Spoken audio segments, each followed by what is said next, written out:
que vós vos não escandalizeis. Eles vos lançarão fora das sinagogas, e estará a chegar o tempo em que todo o que vos matar julgará nisso, vá serviço a Deus. E eles vos trarão assim, porque não conhece o Pai, nem a mim. Ora, eu disse-vos estas coisas, para que quando chegar esse tempo, vos lembreis vós, de que eu vos a disse. Obra do Paráclito. Agora vou para aquele que me enviou, e ninguém de vós me pergunta, para onde vais? Mas porque vos falei assim, a tristeza encheu o vosso coração. Entretanto, digo-vos a verdade. Convém a vós que eu vá, porque se eu não for, o Paráclito não virá a vós. Mas se eu for, vos enviarei. E quando ele vier, convencerá o mundo a respeito do pecado, da justiça e do juízo. Convencerá o mundo a respeito do pecado que consiste em não crer em mim. Ele o convencerá a respeito da justiça, porque eu me vou para junto do meu Pai, e vós já não me vereis. Ele o vencerá a respeito do juízo, que consiste em que o príncipe deste mundo já está julgado e condenado.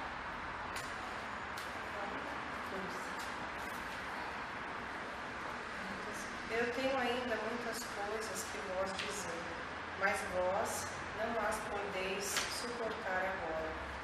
Quando vier, porém, aquele Espírito de verdade, ele vos ensinará todas as verdades, porque ele não falará de si mesmo, mas dirá tudo o que tiver ouvido, e anunciar-vos-á as coisas que estão para vir. Ele me glorificará, porque há de receber do que é meu, e vou há de anunciar. Todas quantas coisas tem o Pai. O Pai é isso? O Pai é isso.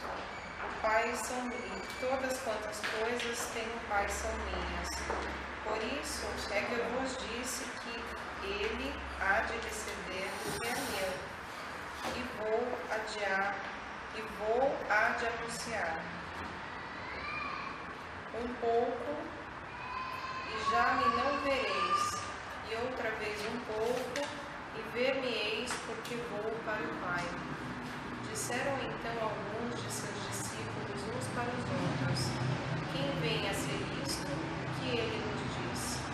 Um pouco, e já me não vereis, e outra vez um pouco, e vês-me-eis, e porque eu vou para o Pai. 18. Quem continua?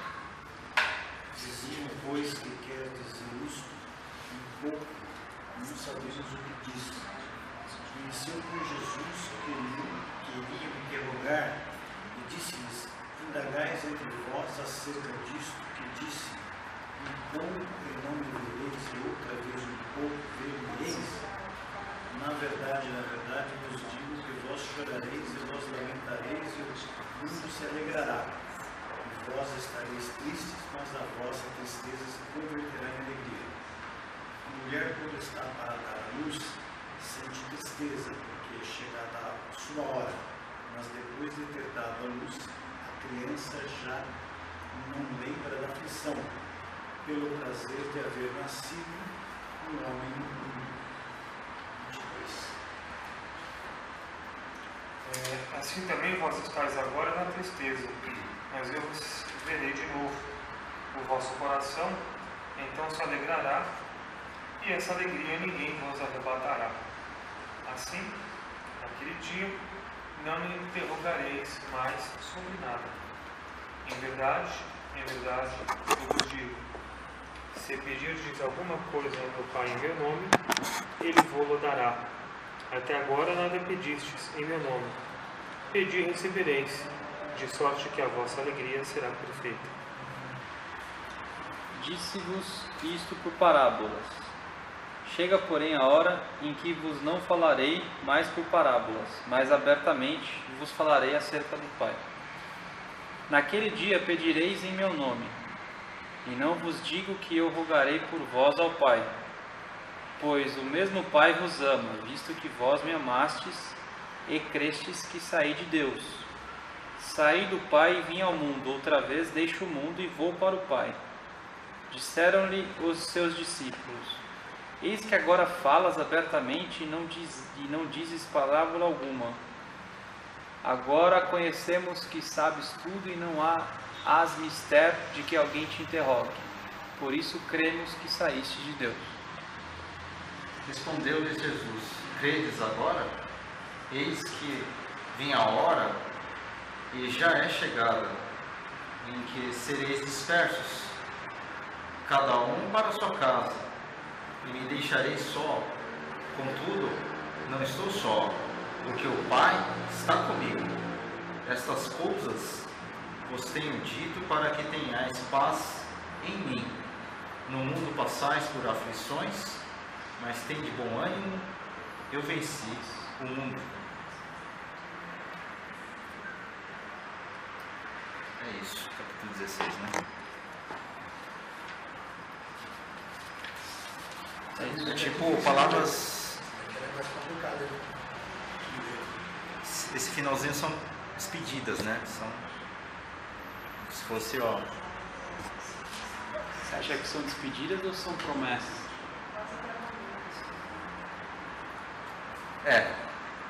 Vendo com uma coisa maior, já é o começo de uma nova coisa, né? Esse capítulo 16 ele está mais ou menos resumido aquilo que a gente falou agora, né? Sobre achar que sabemos, né? Sobre achar que sentimos algo, mas de fato às vezes é uma pegadinha, não sei, tipo, estou enxergando assim, meio que uma pegadinha, sabe? Ah, me dá um abraço, mas na verdade é uma apunhalada, não sei, tipo, às vezes um carinho numa face e um tapa na outra, também fica enfrentando desse jeito. Eu, baseado no que a gente conversou ali sobre a dúvida das emoções que estamos passando, dúvidas de desejos. É um bom gancho, isso que o André colocou é um bom gancho. A gente estava falando de Saturno, inclusive, né? Aflige medo, tristeza. E aqui, no começo da leitura, Jesus Cristo é o contrário, né? Ele é o Consolador. Ele se põe nesse missão, vamos falar assim. Sim. É bem isso mesmo. Eu julgo bem aqui a coisa. Só para você ter uma ideia, você tem 4 evangelhos, porque cada evangelho aborda um aspecto da totalidade. Você tem 4 elementos na natureza, né? Fogo, terra, água e ar, né? Os 12 signos zodíacos são distribuídos nesses 4 elementos. Então o zodíaco inteiro, os 12 apóstolos, eles são distribuídos nesses 4 elementos.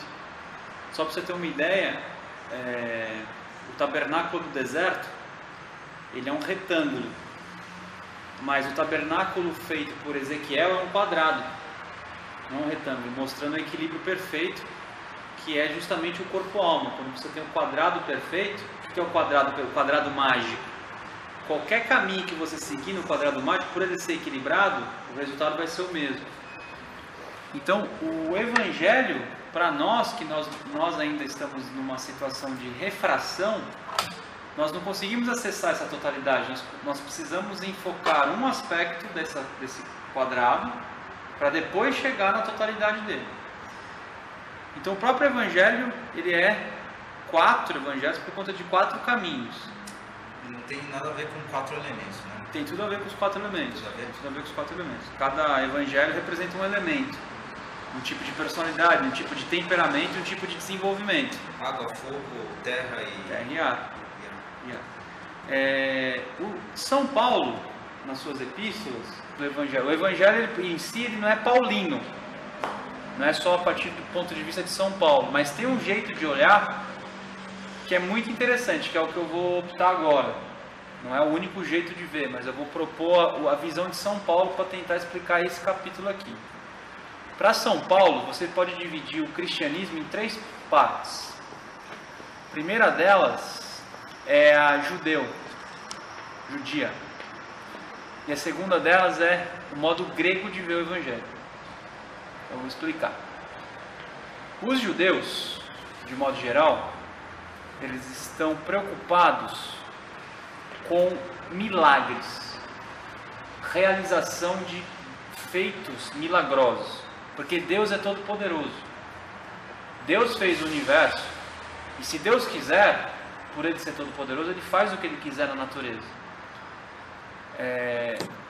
Todos os judeus, todas as pessoas que chegavam para o Cristo e falavam assim, ó, dê-nos um sinal para que possamos crer em Ti. Esses são judeus. Se é os Messias, desce da cruz, então creremos em Ti. Então você vê que o tempo inteiro no Evangelho você tem passagens assim mostrando, e aí? Faz um sinal, mostra um milagre.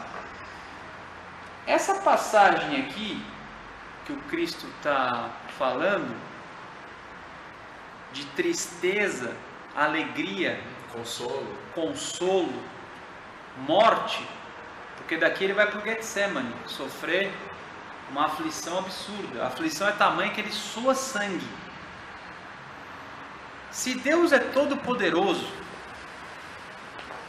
se Deus domina tudo, por que a aflição? Se ele está aflito, ele não é poderoso. Vocês entendem? Como é que pode um Deus homem ser Deus se ele está aflito desse jeito? Mas a aflição não é dele, a aflição não é a nossa aflição. Esse é o raciocínio judeu. Não pode ser de Deus, não pode estar aflito. Deus não pode se sentir aflito. Deus não pode arriscar nada, porque Ele é todo poderoso. Não, eu penso assim, que ele fica aflito sim. Ele fica aflito de ver a nossa aflição, porque ele sabe de tudo. Ele controla as emoções, eu acho. Ele sabe o que é verdade, o que não é, o que é real, o que não é. Mas nós não. Então ele olha pra gente com misericórdia. Ele fica aflito de ver aquilo, todo esse sofrimento. Não, mas se ele, mesmo ele sabendo da nossa pequenez, ele não poderia ficar tão, mesmo com misericórdia, ele poderia sentir tanta aflição assim? Acho que sim, Tá. Então, pro judeu, isso não encaixa, a equação não fecha. Pro judeu, ele fala, não, se Deus quiser, ele manda que a cruz, que tudo se acabe e acabou. Se ele quiser, ele desce da cruz. E aliás, por que os judeus creem no inferno? Porque a ausência do inferno seria exatamente provar que Deus não tem poder. Então o judeu crê num Cristo, num Jesus, que vai resolver tudo na carteirada aí. O Messias não pode passar por essa aflição, porque senão ele não é Deus. Se ele estiver aflito, ele não pode ser Deus, porque Deus é todo poderoso. Imagina, Deus é Deus, blasfêmia. Melhor um profeta morrer do que uma nação perecer. Então não pode, porque se fosse Deus ele não estaria aflito, ele não sangraria. Não pode, não faz sentido ser um Deus vulnerável, crucificado. Isso é uma visão lá de trás. Não, hoje, quando você vê irmãos nossos aqui vindo aqui para buscar a clarividência, eu não vejo diferença. Eu não vejo, nem o que vem aqui para buscar a clarividência é judeu. Porque é a mesmo princípio contra a roupagem. Eu sou Rosa Cruz, eu estou buscando poder, eu estou buscando algo eu estou buscando dominar os elementos, estou buscando fazer um milagre, estou buscando ser um super-homem. Não tem diferença, só mudou, só atualizou, né? Toda pessoa que busca sinais é judeu. Messias para o judeu tinha sentido de libertador. Libertador poderoso. Então, para libertar as coisas materiais. Tá? Não, libertar com tudo. Mas não pode haver. A proposta aqui é de uma libertação arriscando a possibilidade de não dar certo. Ou seja, ser vulnerável e fraco. Mas calma aí, não vamos pular, não falamos dos gregos ainda. Antes de falar dos gregos, eu quero saber se a parte do judeu está. Isso é a visão paulina do Evangelho. São Paulo.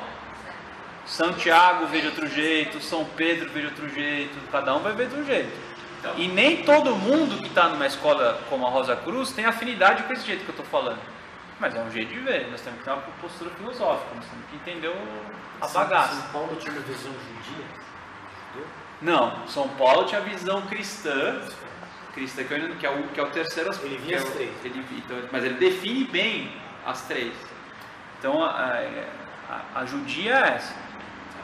Deus é poderoso. Onipotente. Então, Onipresente. por exemplo, filho pródigo. Você acha que o filho pródigo para o judeu arriscou alguma coisa? Existe a aflição do filho pródigo de chegar e falar assim: estou aqui comendo migalhas de porcos. Os servos do meu pai têm melhor comida do que eu aqui. Vou voltar para casa do meu pai. Aí ele volta. Quando o pai, o Deus, que seria Deus, visualiza o filho voltando lá, o que a parábola diz? Que ele larga tudo e vai correndo ao encontro do filho e abraça e beija. Para o judeu não faz sentido essa emoção de receber o filho pródigo, porque se ele é Deus Todo-Poderoso, ele sabia que o filho ia voltar. Não, era só ele ordenar: filho, volta. O filho volta, ele é poderoso, o filho volta. Então não faz sentido o pai ficar feliz, porque se o pai ficou feliz é porque o pai estava arriscando a possibilidade do filho não voltar. Ele permitiu com que o filho pudesse se perder, ele deixou. Isso é amor, que é cristianismo. O amor é você deixar o filho poder se perder e aceitar a possibilidade do filho se acabar no mundo. Por isso que quando o filho volta, ele fala assim: eu não perdi meu filho. E ele vai e abraça. Agora, para o judeu ele fala assim: isso não é Deus, porque Deus é poderoso, era só ele ordenar que o filho voltava. Também parece que não tem livre-arbítrio. O livre-arbítrio é pecado. É Eles não do acreditam, diabo. então, na evolução. Eles acreditam no poder de Deus. Ó Israel, amai a Deus sobre todas as coisas. Esse é o primeiro mandamento. Não é assim que ele fala? Tem mais alguma outra? Né? Amai o Deus de todo o seu coração, de toda a sua força, de todo o seu entendimento. Amai o Senhor, que é o seu Deus. Então ele é todo poderoso. Então jamais o filho pródigo, o pai, o filho pródigo sentiria que aquilo lá é mentira. Porque a hora que ele quisesse, ele fazia assim, o filho voltava. Senão ele não é Deus. Deus não arriscaria. Porque quem arrisca é fraco. Deve ser assim que eles ganham tanto ouro, então, né? Agora, e para os gregos? Bom, os gregos, ao contrário dos judeus, eles não acreditam nessa questão do... Não que eles não acreditam, para eles não é importante essa questão do fenômeno do poder. Milagre. Não necessariamente. Porque para o grego, o espírito é sabedoria. Então o espírito sabe tudo. E eles buscam sabedoria. Dizem que o Cristo ele tinha uma articulação de palavras que ninguém conseguia pegar ele, né? Porque ele era muito sábio. Fazer uma pergunta para ele: e aí, devemos pagar imposto para César ou para Deus? Dá a César o que é de César, Deus que... Você não pegava ele. Que atire a primeira pedra que não tiver pecado. Meu, olha a sabedoria do Evangelho. E do passarinho? Hã? E do passarinho? Do passarinho qual? Tem um cara para provar Cristo e fala assim: ó, tem um passarinho na mão, ele tá morto ou tá vivo? Eu não sei essa. Aí ele fala assim: ó, tá na sua mão decidir, né? Porque se eu falar que tá morto, você pode esmagar e matar. Se eu falar que tá vivo, é o contrário, né? Você fala que tá vivo, você esmaga. Você mata. Se eu falar que tá morto, você solta assim. Boa. Mas veja, o que eu quero dizer? Agora, voltando para o filho pródigo do ponto de vista dos gregos. Se os gregos sabem que o espírito é sabedoria, aquela comoção do pai do filho pródigo era teatro. Porque se ele é sabedoria, ele sabia o tempo inteiro que ele voltaria. Então não tinha risco, não tinha drama. Então você sabe a partir do momento que você encarna. Não, porque se Deus arriscou, ele não sabia que o filho poderia voltar ou não. Caramba, que louco. Se ele arriscou a possibilidade do filho não voltar, ele não sabia. Se ele não sabia, ele não é onisciente, ele não é sábio. Logo, não faz sentido ser Deus.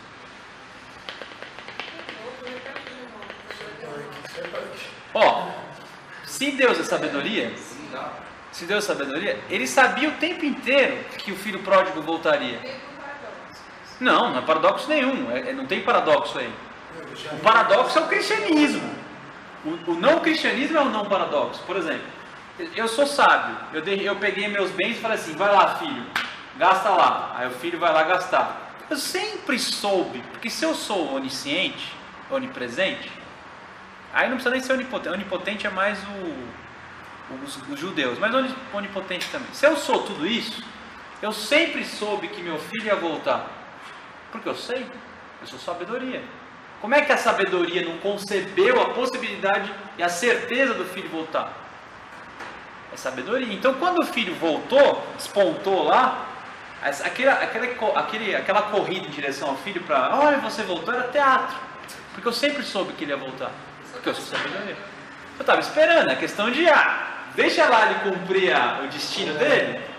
A hora que ele voltar, tá tudo certo, porque eu sou sabedoria. Então não tem drama, não tem paradoxo, não tem risco, não tem vulnerabilidade. Porque quando eu arrisco, eu posso quebrar a cara, então eu sou fraco. Então é loucura achar que Deus arriscou, porque se ele arriscou, ele não sabe. Se ele não sabe, ele não é sabedoria. E o Espírito é sabedoria. Esse é o pensamento grego. São 3 refrações, então? Falta o cristianismo. Só para terminar, vocês lembram que antes de chegar aqui, os gregos queriam falar com Cristo? Os Filipe chegou, Senhor, os gregos querem conversar com você. Aí ele pega e fala um monte de coisa para Filipe, aí no final aparece uma voz, né? Eu vos consagro, tal. Aí fala, será que é a voz de um trovão? Não, foi a voz de Deus que falou. O que é a voz de Deus que falou? É a voz do coração que está acima da razão. Então a resposta à sabedoria é a intuição, que não vem do cérebro, vem do coração. Por isso que termina essa passagem com Deus falando, para mostrar que os conhecimentos vêm do Espírito, está acima da razão. Mas enfim, voltando para o drama, está claro? Para o judeu, o filho pródigo jamais teria a liberdade de voltar, era só Deus fazer assim. Então não faz sentido o filho pródigo para o judeu. Para o grego, também não faz sentido o filho pródigo voltar, não voltar, mas o pai se comover. Tudo encenação. Porque a encenação é teatro, o pai sempre soube que ele voltaria. Era uma questão, porque ele sabe, ele está amadurecendo. Sabe quando o pai chega para o filho e fala, é fase, já que passa, a mesma coisa. Os gregos acreditavam tanto que o Espírito é sabedoria, que eles não, até hoje, que acabou, né? Mas não podia conceber que Cristo encarnou no sangue da carne, porque a matéria é obscuridade. A sabedoria não habita a matéria. Não existe mistério da encarnação para os gregos, porque é impossível a sabedoria habitar onde não tem sabedoria, que é a matéria. Então, não existe esse negócio. A sabedoria jamais pode habitar na carne. Então, se surgiu a teoria de que Cristo não encarnou num corpo físico, era uma criação fluídica, um corpo criado, não de carne, nascido de homem e de mulher. Foi uma materialização, não material de carne, mas uma manifestação. Porque era o único jeito da sabedoria poder se manifestar. Daí que vem uma série de outras teorias, que talvez Cristo tivesse um corpo fluídico, e tudo mais. Uma pergunta sobre a Bíblia. Então, quando você lê Paulo, por exemplo, carta aos gregos, lá de Efésios, carta aos romanos, você tem que fazer essa... Não, você identifica essas lições. Porque os gregos e os judeus estão ainda hoje aqui. Vou dar um exemplo clássico para vocês. Depois você... Não, aqui, tem sábados que você vem aqui que tem mais gregos. Estão buscando sabedoria. Tem outros sábados que tem mais judeus. Só se observar. Isso em qualquer lugar. Qualquer igreja, qualquer escola, qualquer coisa. E poucas vezes você tem cristãos, que é o último aspecto. O cristianismo eu já falei. O cristianismo é você admitir a loucura de algo poderoso, arriscar na fraqueza, e a sabedoria, que é luz, arriscar na obscuridade. Extremo. E aí ele diz: na verdade vos digo, que vós chorareis e vos lamentareis, e o mundo se alegrará, e vós estareis tristes, mas a vossa tristeza se converterá em alegria. Aquele que era rico se fez pobre, para que a sua pobreza nos fizesse rico. Como é que Deus, aquele que era rico, se fez pobre?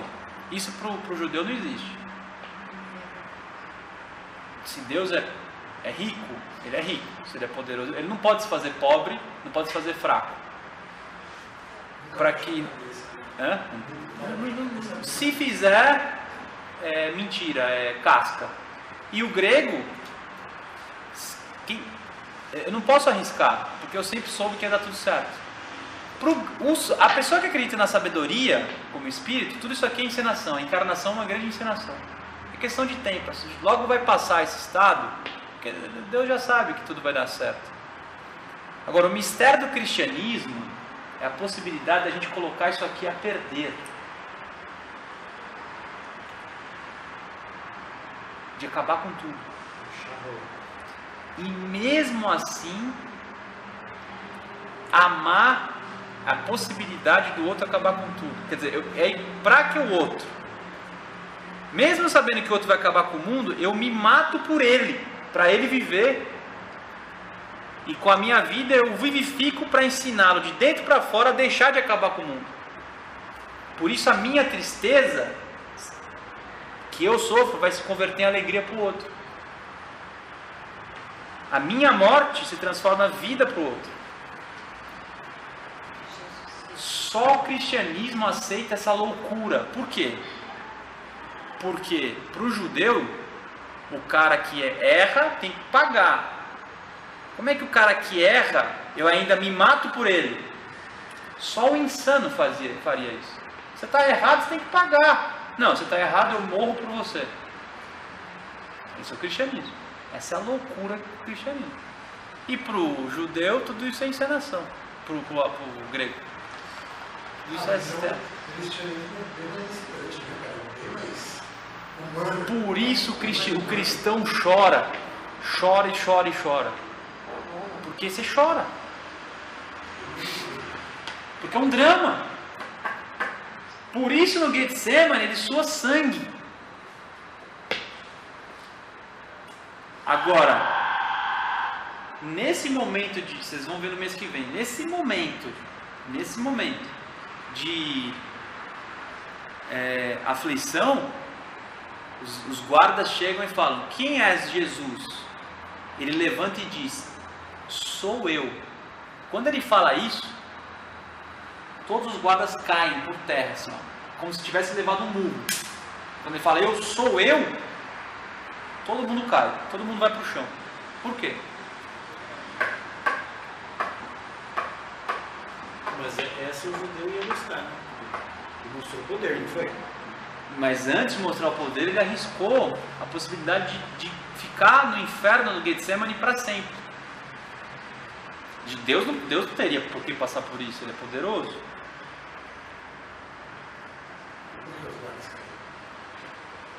Porque ele venceu o drama.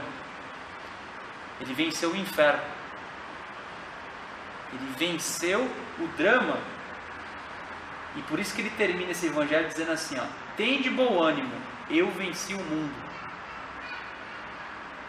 Quando fala quem é Jesus para prendê-lo, para matá-lo, ali ele venceu o mundo. Ele já levantou e falou: sou eu. Quando ele falou sou eu, ele acabou com todo o drama. Ele acabou com a possibilidade de se perder. Dali em diante ninguém mais vai se perder, desde que siga. Se não seguir, porque antigamente nem seguindo alguma coisa você dava, porque A lei de causa e efeito causou um estrago tão grande que não tinha o que fazer, né? Todo mundo ficava só no purgatório o tempo inteiro, já encarnava. Ninguém ia para o primeiro, segundo, terceiro céu, só ficava nesse... Quando ele falou, né, sou eu, aí ele se entregou como uma semente de trigo que morre para nascer, aí ele só cumpriu. Então esse é o drama de você sentir na carne, que olha só, para o grego, ele não entende isso. A sabedoria se faz carne e sente a obscuridade da matéria, onde não há sabedoria, e arrebata, traz a matéria para a sabedoria. E o judeu, ele não entende porque, como pode meu Deus, Criador Todo-Poderoso, arriscar tudo? Ele então, você vai dizer, respeito, não pode, não faz sentido, ele não pode, não existe risco para Deus. E o cristianismo, nós então nos prostramos e cremos num Deus que se faz fraco.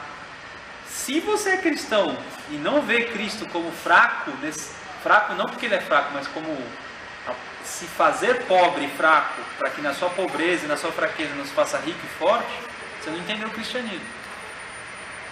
Você ainda está ou sendo cristão de um jeito grego ou de um jeito judeu, e nem sabe disso.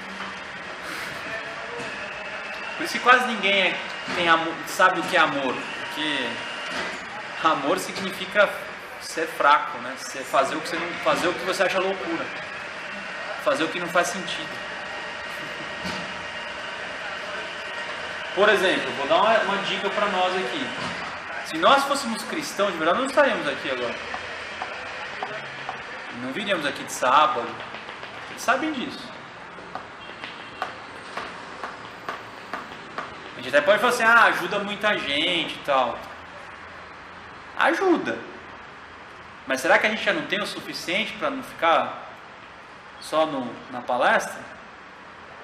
Será que a gente não tem o suficiente para fazer algumas loucuras, arriscar algumas coisas, mas mesmo sabendo que pode quebrar a cara? Eu quero dizer que há muitos lugares onde consegue se lotar multidões, estádios, etc. A maioria não são tudo dentro do lado. Ali é só fenômeno, é corpo de desejo puro, é emoção pura, é sentimento puro. Eu acho que nem está nesse nível ainda, está até mais baixo. Porque eles veem lá, não sei se é uma são para lá, pessoas que vão cuidar, lá. Mas isso é fenômeno, não é sabedoria, é milagre. Então é Judeu. Muito mais judeu. É Antigo Testamento. Bom, você vai vender com 4 minutos de... Tem uma gordurinha ainda para queimar. Que eu sinto assim no dia a dia, para a gente mostrar realmente que somos cristãos, a gente tem que ter humildade e sempre tem que ser fraco para amar o outro, para querer ser superior, tentar diminuir um pouco para o outro crescer, exercício realmente de humildade. É uma disposição, né? Sim. Eu acho que esse mesmo que você falou, eu acho que a sua moral próxima, a nossa tolerância, vai até o momento de pisar no seu carro. No momento que eu, sinceramente, acho que de assim, eu acho que não posso fazer algo sincero, não deveria. É o extremo do caso também.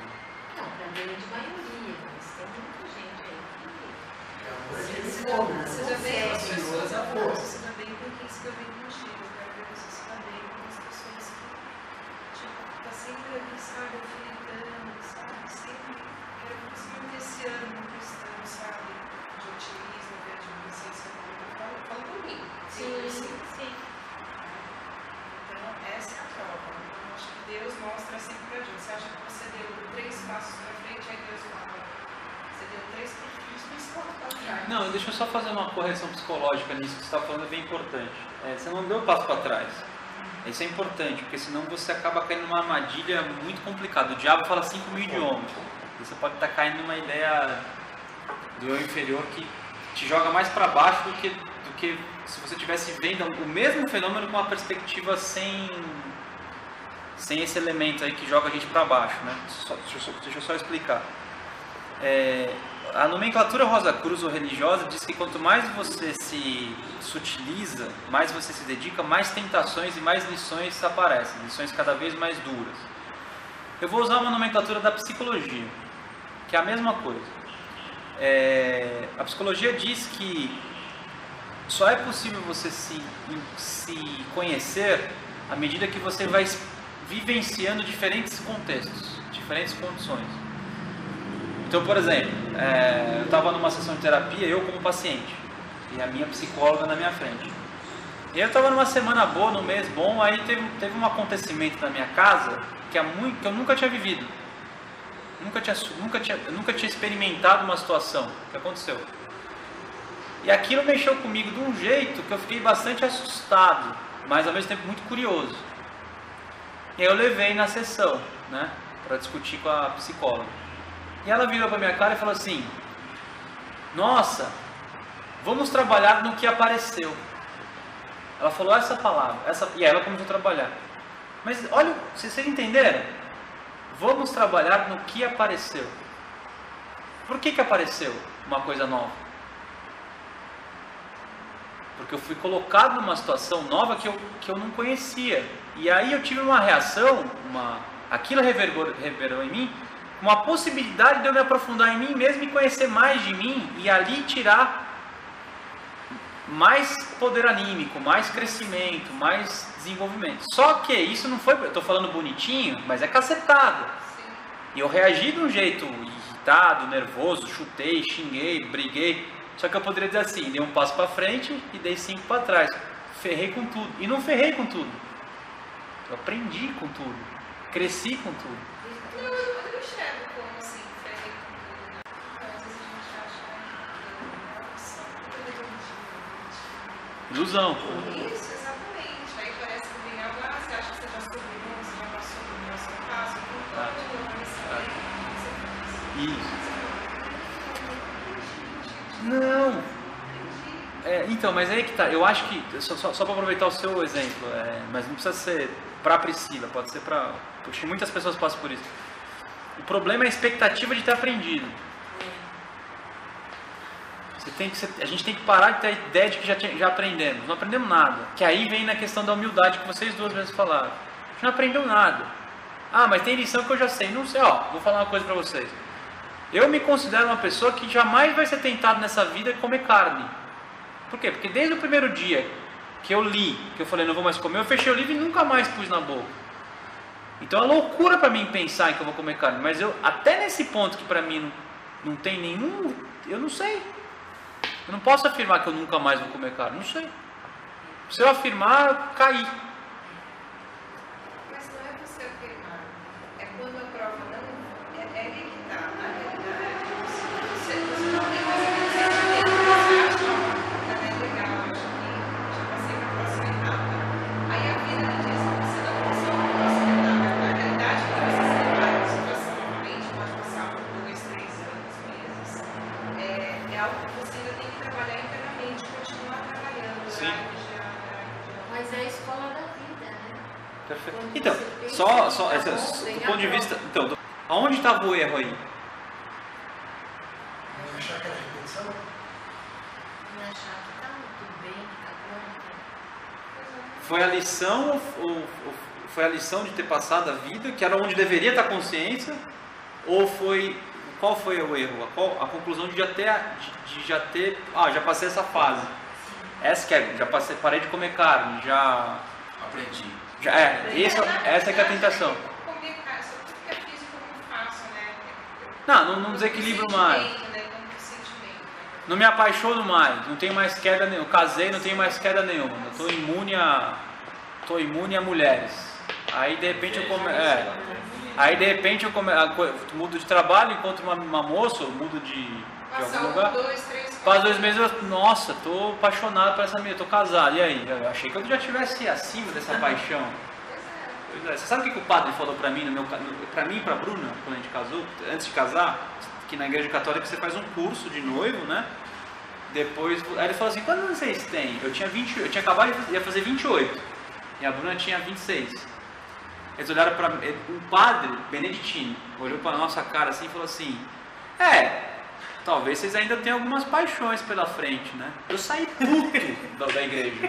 Eu falei, que padre filha de uma mãe? O cara falou que a gente pode se apaixonar por outras pessoas. Ele tem razão. Sim. Vocês estão casando com 20 e poucos anos. Vocês estão pensando o quê? Você entendeu? Tem muito chão. Tem muito chão. E o padre olhou e falou, pode ser que um dia você... Porque o que a gente fez a pergunta para ele? Os dois imaturos, né? Padre, você que está tanto tempo aí, já casou e separou tantos casais, qual é o principal motivo que faz as pessoas separarem, né? Aí ele falou, a primeira coisa é grana.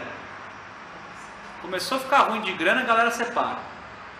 E a segunda é que vocês podem se apaixonar por outras pessoas. Mas você acha que coisa Vivência, né? Então, mas aí que tá, aí você numa dessas você fala, agora você tem que ver o que é paixão, você tem que ver, porque por exemplo, talvez, você tem que sempre analisar, as paixões elas têm um objetivo de treinar a sua fidelidade, ou às vezes o objetivo de te libertar de uma situação que você não tinha que estar. A questão é, eu tenho discernimento para fazer isso, extrair o ensinamento que o cosmos está me dando, ou não? Agora, eu não posso ficar racionalizando. Será que eu tenho que separar ou eu tenho que manter fiel? Se você está nessa dúvida, você não entendeu nada. Não entendeu nada. Suspende. Porque para você é claro, quando vem uma tentação de paixão, para você é claro o caminho. Se você está numa certa maturidade espiritual, para você é claro. Isso aqui é para testar minha fidelidade. Por quê? Porque você faz uma análise lógica e emocional do casamento. O casamento é bom, é estável, a pessoa te completa, você é feliz, você tem tudo, e você está com uma paixãozinha aqui para pular cerca, isso é fidelidade. Agora, as coisas estão estremecidas, a pessoa não contribui, só te joga para baixo, você só joga outra pessoa para baixo, está tudo estragado. Aí aparece uma paixão, aí você, será que Deus está testando a minha fidelidade? Claro que não! Pula fora! É a chance. Tudo é questão de você saber discernir. Por isso que o iniciado discerne com profundidade. Profundo. Agora, cada um sabe onde a rosca aperta, né? Isso mesmo, eu discernimento. Você tem que saber. Pega esse exemplo do discernimento e aplica para tudo. Aplica para tudo. Por exemplo, estou numa escola X, né? Aí começo a conviver com pessoas de outras escolas. A escola tá boa, tá te dando tudo. Não, mas eu vou me permitir abrir porque eu tenho que ter... Não, não tem que ter nada. Entendeu? Você vai ficar que nem prostituta, né? Saindo, dando para todo mundo. Pô, você tá na sua escola, seja fiel ao seu marido, entendeu? Seja fiel ao seu marido. Para a escola, para o trabalho, para a profissão, para tudo.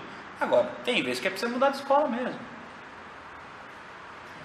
Agora, tudo é questão de você saber se ouvir. Agora nós estamos tão entretidos com o mundo plástico, lá aquelas coisas que nós falamos, com entretenimento vão, com televisão, então não dá tempo, né? Da pessoa vai tomando. Aí, por exemplo, eu vivo falando, conjunção de Netuno com Sol, está acabando. Amém, né? Está acabando. Não decide nada. Netuno está em mau aspecto, você não precisa nem discernir nada. É ilusão. São sugestões que você vai cair do cavalo. Vem uma paixão repentina, olha o horóscopo, o trânsito. Netuno está em quadratura, esquece. Você não precisa nem fazer profundidade. É ilusão. Pode ver, vai acabar a quadratura, vai acabar, vai passar. Faz o teste. Faz o teste. Não decida nada enquanto o Netuno está em oposição, quadratura, conjunção. Nada. Que é ilusão. Tudo é tentação. Agora, depois que passou, se a coisa permanece, aí, porque toda lição ela permanece. As lições não são mágicas assim. Ou você pegou agora ou você caiu do cavalo. A coisa fica meses. Estou aqui, olha. Esse negócio de que a espiral ela demora para passar. Esse negócio de que se você não aproveitou, você falhou, isso é papo de igreja, de judeu. Isso é papo, ó, se você não, você vai para o inferno. O que é o ir para o inferno na Rosa Cruz? Você não aprendeu a lição e na próxima vida vai vir pior. Esse é o inferno. Você vê colega nosso falando isso. Se você não aprender a lição, vai vir retrógrado. O cara fala até com felicidade, né? Porra, toma cuidado, isso aqui é uma escola cristã, meu. Isso aqui não é uma escola jovística. Né? Então tem que tomar cuidado com isso. Vocês têm que ter o discernimento para saber ouvir as coisas. Inclusive o que eu estou falando. Pode ser que eu estou falando muita besteira aqui também. Tá? Vocês têm que ter cada um o seu discernimento. Ok? Sempre uma baita autoestima, né? Força de... Tem que ter vaidade, a autoestima não. Você conseguir se libertar de tudo, cara. Puta ato de coragem, assim, né? Que a gente sempre está buscando pai, mãe, sempre está buscando um exemplo, seja um amigo, seja uma referência. E você falar não para se agradecer de coração a tudo isso. E ao mesmo tempo você falar não, ok, isso eu colho, mas eu vou achar a minha resposta. Eu vou achar a minha resposta. Nossa, tem que ser macho pra caramba. Tem que ser macho. É o que pede, né? Cada vez mais. É a criatividade. É epigênese. Olha o que está escrito. Não é fácil. Normalmente você vai buscar um parâmetro. Isso que o Ale falou é fundamental. Sejamos cristãos, não Eu acho que nem todo mundo escutou o que o Ale falou, mas aí tá gravado aqui. Tá. Fala aí, não. Fica registrado no ato de Fala semente. de novo. Fala de novo aí. Fala de novo, o pessoal dispersou Ninguém aí. me ouve. Ninguém dá atenção pra mim. Não, fala de novo, o pessoal dispersou aí. Então, a gente está comentando, né, sobre que cada vez mais a gente está caminhando para um processo de libertação, né? Então, a gente normalmente tende a buscar exemplos, parâmetros, sei lá, seja às vezes algum amigo querido, seja uma palavra, né, de orientação, né? Um grupo como o nosso, por exemplo. E na realidade o ideal é que a gente cada vez mais busque as respostas dentro de nós mesmos, independente de qualquer coisa. Então precisamente de um ato de coragem para você acolher tudo aquilo que você acha que é bom e ao mesmo tempo dizer não para tudo isso. Você fala, não, eu sou o meu vetor, né? Esse escritor fora o íntimo, independente de qualquer coisa. É um baita ato de coragem fazer isso, né? É o drama. Porque a gente é carente, enfim, e a gente se baseia sempre em exemplos, não, né? Eu queria ser como talvez tal pessoa, ou a gente tenta parametrizar, vamos assim dizer, a nossa evolução. E na realidade tudo isso é muleta, é carência, né? Então tem muita coisa que a gente não se permite porque basicamente porque a gente tem medo, né? Ou se acomoda, enfim. Aí cada um tem a... Não pode ter medo, tem que penetrar na experiência para você adquirir